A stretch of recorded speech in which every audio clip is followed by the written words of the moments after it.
Greetings, everybody. My name is Frankie Schulte, and I will be your host for tonight's Comedy Club, ignoring the fact that it's currently daytime. Now, we have quite the show lined up for you tonight, let me tell you. Both me and my co-host, Kismet here, make sure you have a great and wonderful time. Ain't that right, Kismet? Yeah, that's totally right. Oh, yeah.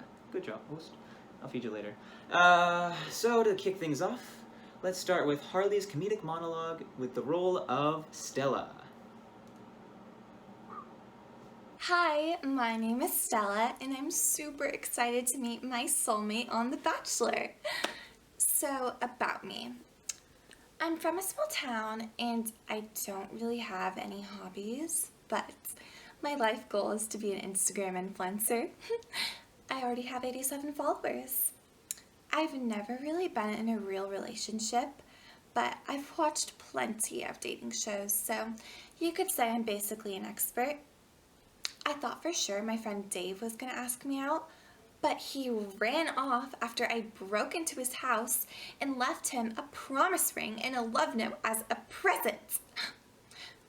I thought it was sweet, but he kept questioning how I broke into his house and called me a stalker. It's not that crazy to make a copy of keys, Dave, especially when you're basically falling in love, right? Whatever. My family is super supportive of me going on the show. I mean, they practically shipped me off. Shout out to you, Mom and Dad. Mwah. Thank you, Harley.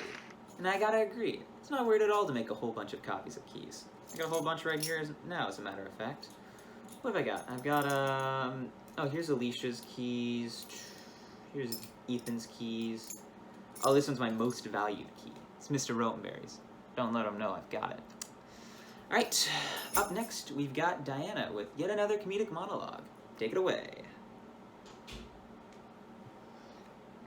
Today has been the worst day ever. You won't believe what happened today. So I had to go talk to my counselor, right? And she was asking me what my plans were for college. So I told her I'm not going to go to college. So she asked me what my plans were for my future. So I told her that I'm going to become a Kardashian. And she looked at me like I was insane or something. And then she told me that I have to start thinking about my future seriously. So I told her that I seriously want to become a Kardashian. I mean, what is the problem here? The Kardashians are famous for doing absolutely nothing. Well, I've been doing nothing my entire life, so I'm basically already a Kardashian. And then, get this, I had to go home with a D on my math test. My mom completely flipped on me, which was really hypocritical because I later got a call from her doctor saying that she got her test results back and they were bad. If she's going to call me out on having a bad grade on my test, then the least she could do is do good on her own test. Thank you, Diana. And you know what? I agree. Getting a bad test result does suck. It's no fun getting called out for it. I can attest to that. Oh, thank you. I know. I'm hilarious. Thank you. Anyways, up next is Katrina and her monologue, My Stepdad's a Dentist. Hi, my name is Katrina Jensen, and I will be performing the monologue My Stepdad's a Dentist, written by Chloe Bittner. Okay, you may think that you have it bad, but there's no way that you have it worse than me. Sure, you may have broken your bones while you were skiing in the French Alps, but that's 100% your fault. You made the decision to ski, therefore all consequences are on your shoulders. It's just like gambling. Anyways, I, however, did not deserve what happened to me. Oh, you haven't heard? Fine, whatever, I'll catch you up. Basically, my mom cheated on my dad right before he went to the very dangerous war, the Civil War reenactments in Tampa, Florida that they do each year. Okay, so it's not an actual war, but it's still pretty dangerous if you ask me. Anyways, now they're divorced and my mom is married to Mr. Tooth Fairy. Yeah, that's right. My stepdad's a dentist. He's awful, and he has this 401k plan. I don't even know what that means, but I'm sure that it's something to ruin my life.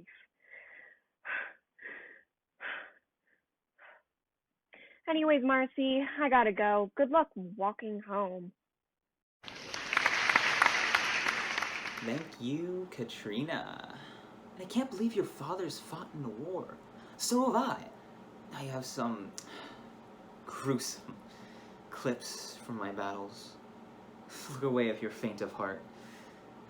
It's not a pretty sight to see. No! I finally had the gun! Alright, we got another comedic monologue coming up with Brandon. Hit it, boys. Hello, my name is Brandon Duncan, and I'll be doing my monologue, Light Bulbophobia, written by me.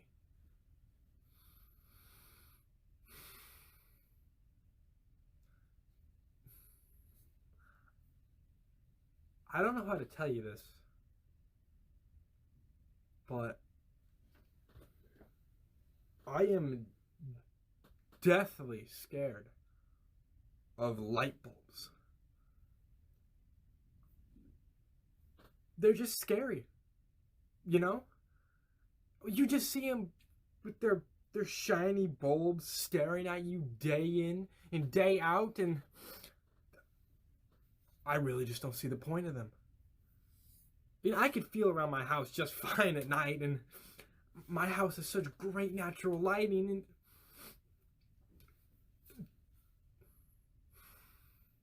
and that Thomas Edison, that's the rat bastard that invented them.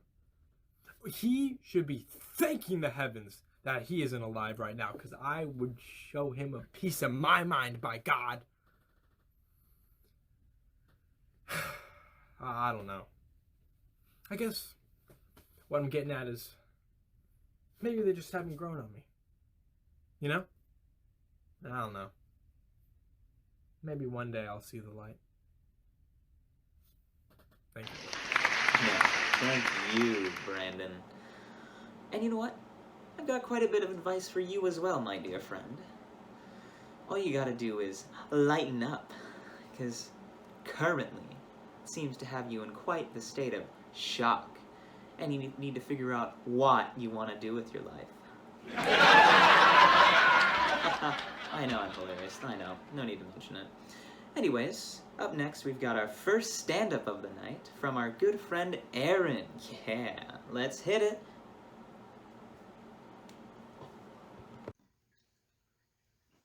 So, most people have normal fears, heights, clowns, drowning, etc. I have those fears too, but I also have stupid fears. I'm going to be 17 in about 2 weeks, and I'm still afraid to use the oven because I think I'm going to burn myself.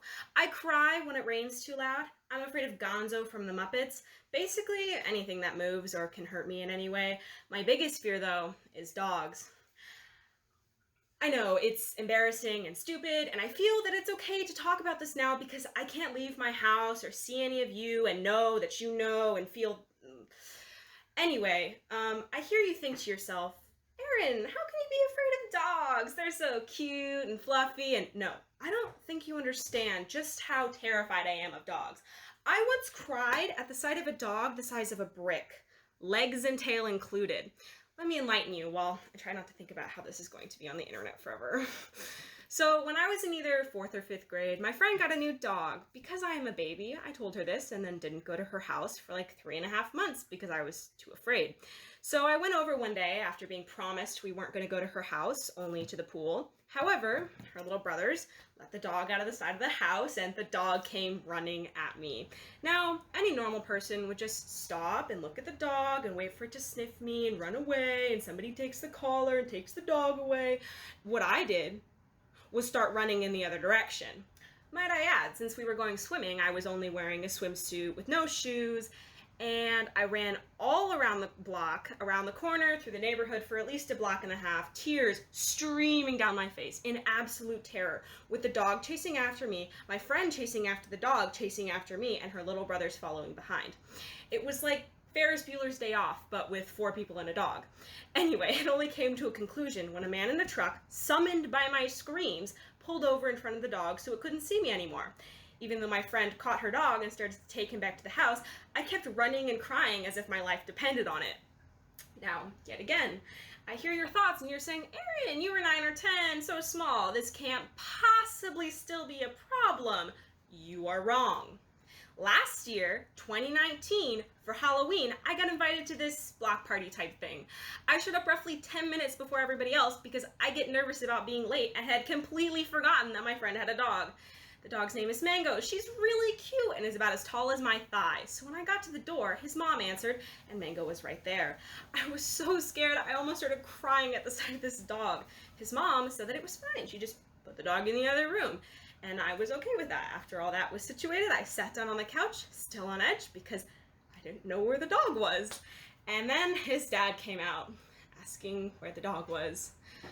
He then decided that it was now his mission to have me conquer my fear of dogs, and he brings Mango over to me. At this point, a 5'2", 16-year-old baby is holding a piece of cheese and sitting on a couch, dressed as Wayne Campbell, sobbing as my friend's dad tries to make me feed Mango cheese.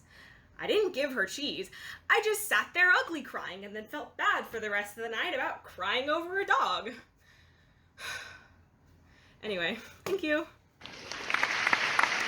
No, thank you, Erin. And I may have a solution to help you get over your fear of dogs.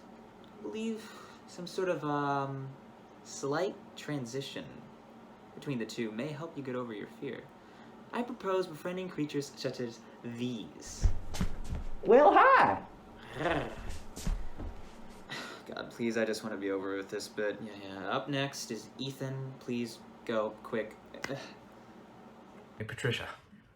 I know this first date's been a little bit weird, you know, like the gorilla incident at the zoo and the goose incident at the park and the other incident that I really don't want to talk about. But I think one day we'll look back at this whole thing and we'll just realize that it was funny and we'll just laugh about it. Except for when the, did the thing with the, and then the police were called. Yeah, we will not be laughing about that. Oh, wait, before you go to the bathroom, I have this really important question. I know you're not supposed to ask this until you know that the person you're asking is the one for you, and you're definitely not supposed to be asking this on the first date, but I think it's time. All right. Sorry, I'm really nervous. Patricia, will you tie my shoe for me, please? Please don't leave. No, Patricia, don't go.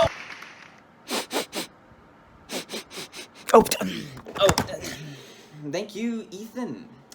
Alright, let's just move right along, shall we, to Sydney. Yes, Sydney. Sydney's up next. Roll, please. Unsure what to do? Well, here's how to make the most of your quarantine with Sydney Rincon. Take some time to learn a new instrument.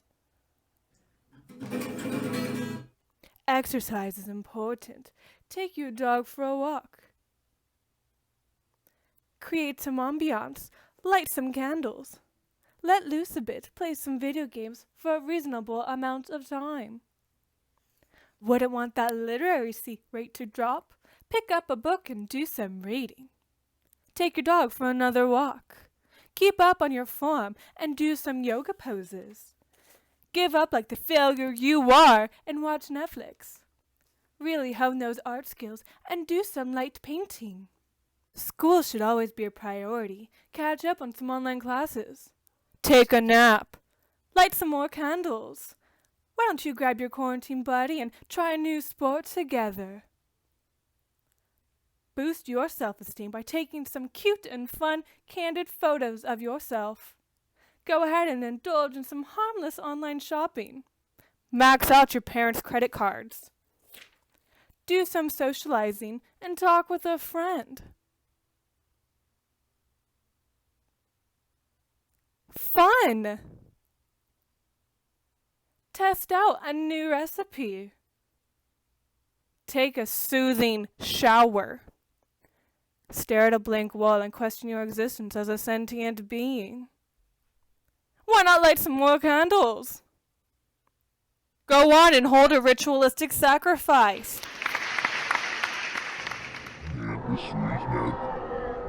Oh, sorry. It's just foreign tongue. Slips out sometimes, you know. Anyways, up next is Brooke and her role as Mia. Let's roll. I'm cutting that part out. Hi, my name is Brooke Holder, and I'll be playing Mia. So it finally happened. Todd broke up with me. I mean, I really don't understand why. I was such a great girlfriend. I woke up early to make him breakfast, put his clothes out for work, looked through his phone to make sure he isn't texting me when he shouldn't. What? It's not like I did that every morning. I did it after he fell asleep sometimes. But that's beside the point. I did everything to help him.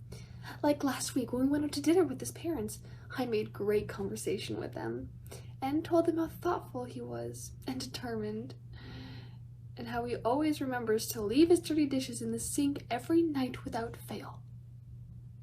I just thought they should know, but I still loved him. I texted him every hour whenever I wasn't with him that. You know what? Maybe I should text him now. He didn't give me a chance to explain how much I love him. I mean, he basically ran away from me when I told him he couldn't leave me. He relies on me. I make his life better. I know it. Oh, look, he's at the grocery store. I'm gonna go tell him now. Wish me luck. Thank you. Thank you, Brooke. And let me just say, sis, a boy leaves the dirty dishes in the sink. Leave that man on red. Period. I hate that so much. Anyways, up next is yet another stand-up with Alicia. Take it away, Alicia. Hi. So, yeah, it's my senior year of high school. Yay! But, you know, recently I've been reflecting on many of my past school experiences. Some good, some bad, some funny, some embarrassing ones. Yeah. But one of my earlier memories that stands out from elementary school is a time my dad picked me up from school. And so my dad's waiting outside the kindergarten yard to pick me up.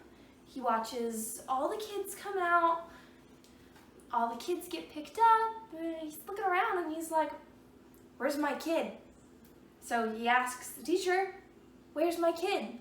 And she realizes I'm not there, and so she gets worried, and then my dad's yelling, and my poor teacher then realizes I'm not in her class anymore because I'm in first grade. Yeah, I was peacefully, patiently waiting over at the first grade pickup place, wondering, what's taking my dad so long? Well, you know, he's just yelling at my kindergarten teacher. But yeah, since we're talking of school, an embarrassing moment is when I broke my nose freshman year. Yeah, my nose. I got into a fight with concrete, but the concrete won. And not surprisingly, it's concrete. But so yeah, I was walking down Freshman Hill, and I went over this little pony wall to get to the steps, but instead of walking over the pony wall, I fell over the pony wall. And the momentum of my fall caused my backpack to swing over me and drag me a little bit down the stairs. And then when I turned over onto my back to try and get up, I was like a turtle. I couldn't get up. And then somebody had to help me. And you know I'm a freshman, so I didn't know where the nurse's office was either. So I had to get help to find that. But yeah, but my nose, it whistled afterwards. For 6 months, my nose whistled because I broke it. It was annoying, especially annoying to my friends, because I would bug them by like making songs out of my nose whistle. Like my favorite, most annoying thing to do was to whistle the Star Wars theme song with my nose. I can't whistle regularly at all. Like I'm really bad at whistling. I can't do it at all. But my nose is pretty good at it. But yeah, glad it's gone. Thank you, Alicia. Also, here's a fun fact for you all. I'm the one she was referring to in the video as the one who had to pick her up and also show her where the nurse's office was. Idiot. Anyways, up next, we've got a duo. We've got Chloe Contador and Heather. Let's see what they got. I'm so bored. I know, like this quarantine is like super lame. Yeah. I have an idea. What? Do you want to play a game? What game? What game? I Spy. Okay, I'll go first. Okay. I spy something tall. Oh, is it the wall? It's the wall. Okay. My turn. Okay. I spy something white. Is it the wall? Yeah. Oh my god. Okay. I spy something bumpy. The wall. Yeah. It's the wall. Okay. I spy something cement. The wall. Yeah. Okay. My turn. I spy. The wall. Yeah. Okay. Yeah. Okay. I spy. Is it the wall? You can't do that. I didn't even get to finish my sentence. But was it the wall? Yeah. Okay. My turn. I spy. The wall. Yeah. Okay. I spy something. The wall. Yeah. I spy. The wall. Yeah. Mine's gonna be the wall. My fault. Thank you, Chloe C. and Heather. Let me just say, you two would make some great Trump Hang on 1 second. What? Don't get political. What kind of bullcrap is that?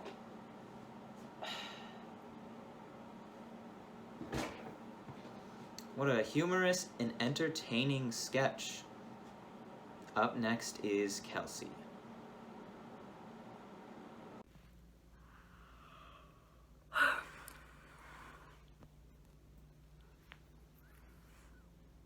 Lucy, how do I know when it's on? The what? The what? Oh, a red button. Yeah, I don't have my readers on. Alright, well, assuming it's on. Hello, my name is Bonnie, and I am broadcasting to you all today to express my opinions and voice my sheer and utter disappointment on the great state of America today. You see, back in my day, there were no vaccines, and if there were vaccines, you had to go to the doctor's office to get one. And as my papa always said, rest in peace, gas ain't free. So if you got sick, you just sucked it up and kicked the bucket. People nowadays, so soft. And all sorts of things. I don't go to the store anymore. My hips and legs don't work like they used to, if you know what I mean. Anyway, I got my daughter over here going to the store for me, but she says there's all these people out there wearing masks, covering their mouth and noses and things. I'm like, I can hardly hear myself. How am I supposed to hear you when I've got this muffled mask on and I can't even breathe? And my daughter Lucy over here says, Ma, your mask has nothing to do with your ability to hear. And I'm like, girl, it's 2020. I can't multitask the way I used to. Anyway, the only issue I'm having with this whole thing is, I don't know if you noticed, but my roots are coming in just a little bit, being provocative there. And my local salon is closed for I don't know how long, so I might have to get someone to come in here and dye this old thing because, I want to get gussied up and look presentable. Loose, it says low battery. What does that mean? Oh, God. And I'm the one who can't hear. Well, if this thing does die on me, I just want to say that during these times, you need to remember. Thank you, Kelsey. I too am also hoping that you dye that thing. It is losing quite a bit of color. Oh, I'm not talking about the colored dye, of course. Anyways, up next, we've got a short from Ziari titled While in Quarantine. Go on, take it away. You're such a happy little host, aren't you?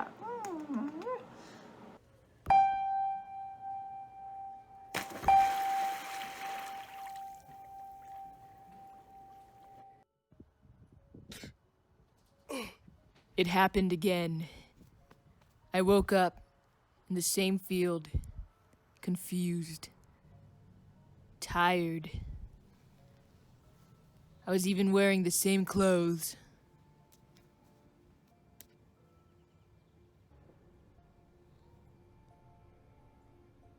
Tweety bird. The projections were only beginning. I would soon find myself in the center of it all, the center of the universe where everything feels cosmic and light. But the thing is, this astral projection was merely a reflection of what I wished could happen in this world right now. Earth was changing. We're in quarantine. Everywhere, everyone, sad, on lockdown. But it's strange because even before this, things were weird. However, on my journey in the astral plane, there was something strange. A water mystic speaking to me. He said things that I've never heard before. Secrets on how to defeat this virus. It was crazy because he wouldn't tell me what the secrets were. I had to find him. It was happening. Everything, the universe was all connecting. I could feel it in my soul, in my mind, in my entire being. Water mystic. I could feel him. He spoke to me. You will never learn the secrets to defeat the virus. Say that to my face, man. Never. Why? How could you? Yeah. Take that.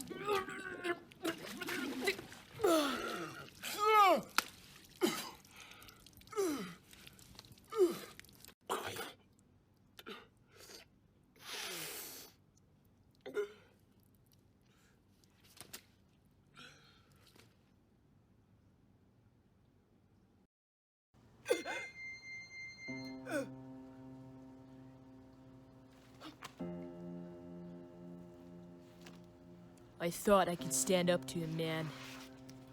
My chakras failed me. I could feel my soul depleting.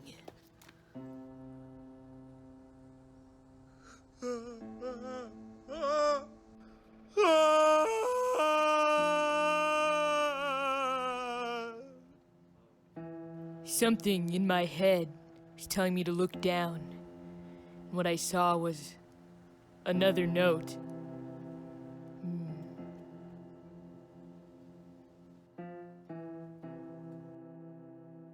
Join me, for together we are one.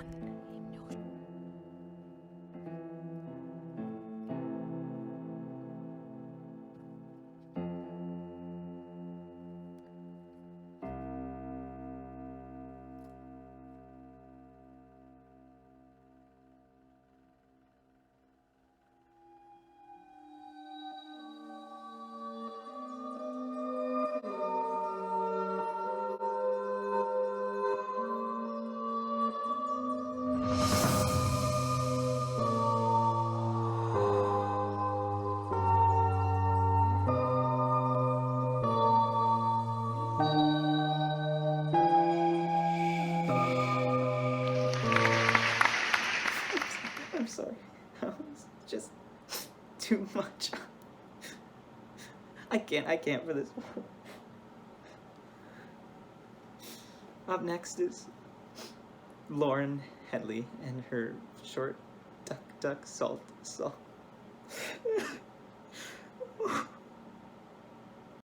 Hi, my name is Lauren Headley, and I will be performing a monologue called Duck Duck Salt to Salt, and I will be portraying the character Once upon a time in the land of Huntington Beach, my friends and I got this super chill pond. And then the humans that owned it started to quarantine themselves, which apparently means that they now feel the right to kick us out of our pond. I mean, what gives, guys? It was fine when you weren't home, but now that you are, it's suddenly an issue.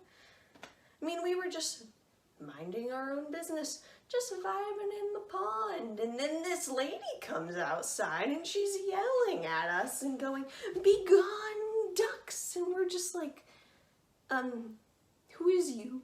What do you mean, be gone? You be gone. This is our pond. And she just keeps yelling and waving her flip-flops around, and we leave because, like, it's annoying. But we come back because, like, it's a nice pond. We can't let any other ducks get it while we're away.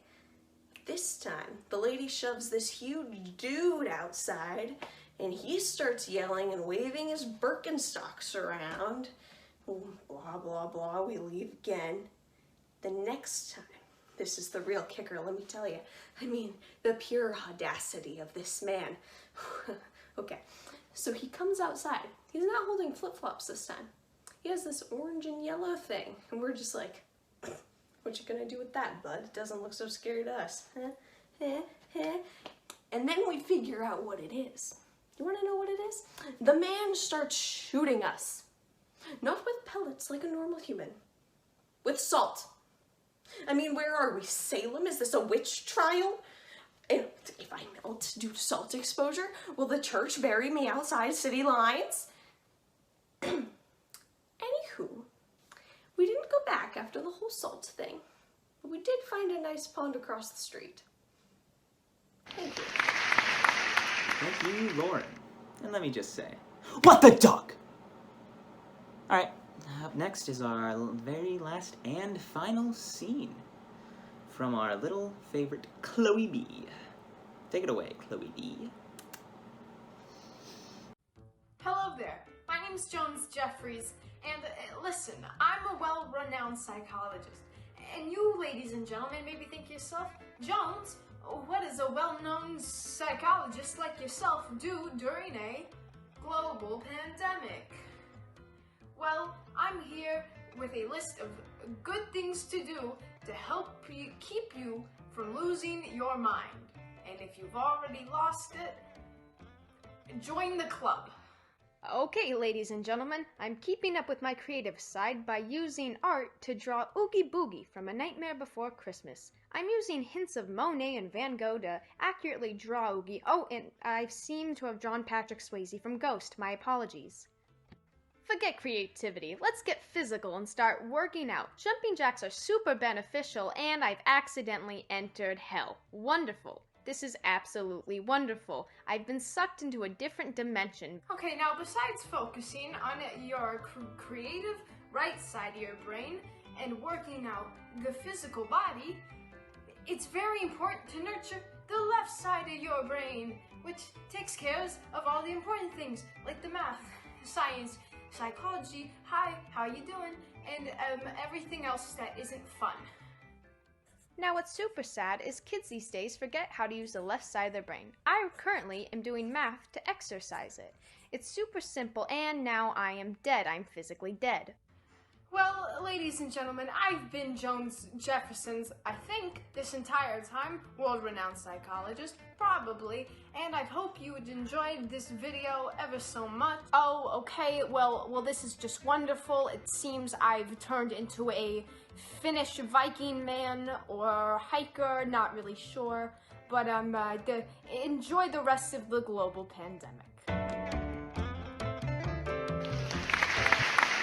Thank you, Chloe. You know, would you look at the time? Looks like we're out of time for this comedy club. Hope everyone enjoyed. Thanks for tuning in. Be sure to like and subscribe, leave a comment. If we hit 10,000 likes, we'll do another comedy club video. Just me, because I'm obviously the funniest one here. Alright, and we'll see you in the next video. Bye-bye!